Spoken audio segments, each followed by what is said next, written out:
Bħal Darren Karabot, id-deputat nazzjonalista Beppe Fenekadami qabad jikdeb dwar id-difiża. Fil-programm id-dibattitu fuq One Fenekadami akkuża li l-gvern qed jixtri l-armi minn fondi Ewropej u ġab l-eżempju tal-petrol boat ġdida tal-Forzi Armati ta' Malta l-P-71. Aħna ġibna petrol boat bil-flus tal-Unjoni Ewropea li hija armata bl-armamenti. U mhux armamenti taċ-ċajta, ħana jlek x'inhu ma daw.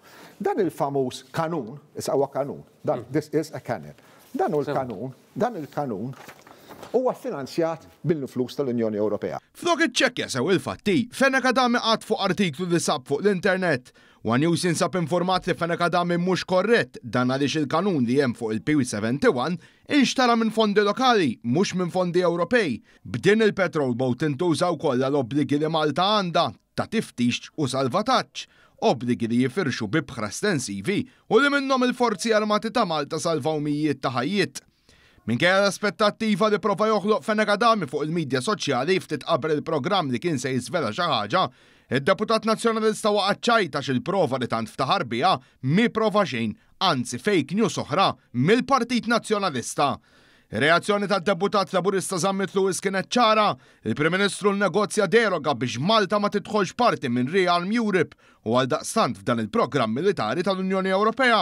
Li qed jgħid imma Rearm Europe ġifieri li aħna nagħmlu industrija tal-gwerra fl-Ewropa biex ma nibqgħux nimpurtaw 80% tal-armi tagħna mill-Unjoni Ewropea u qalu li dil-ġimgħa stess ġewwa l-Polonja dil-ġimgħa stess. Issa taqbix magħha jien ma naqbix magħha.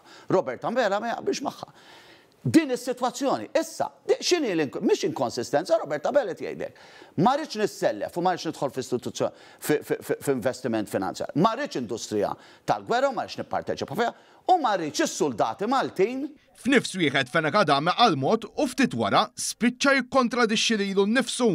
Le, aħna kontra jintfatu l-udidna jiġġidu l-gwerra ħadd ieħor, però mbagħad hemm realtà wkoll fl-Ewropa. Ġifieri hemm realtà llum illi għandek l-aggressur ir-Russja il-bieraħ qiegħda tedet fuq il-kwistjoni fuq il-move li għamlet l-Amerika fuq Greenland, il-bieraħ il-President Putin li suppost wasal biex niftehmu miegħu u ħafna teħid blidej u suppost wasalna. Il-bieraħ beda jgħeddet ħajskala s-sitwazzjoni ħabba l-pożizzjoni qed tieħu l-Amerika fuq Greenland.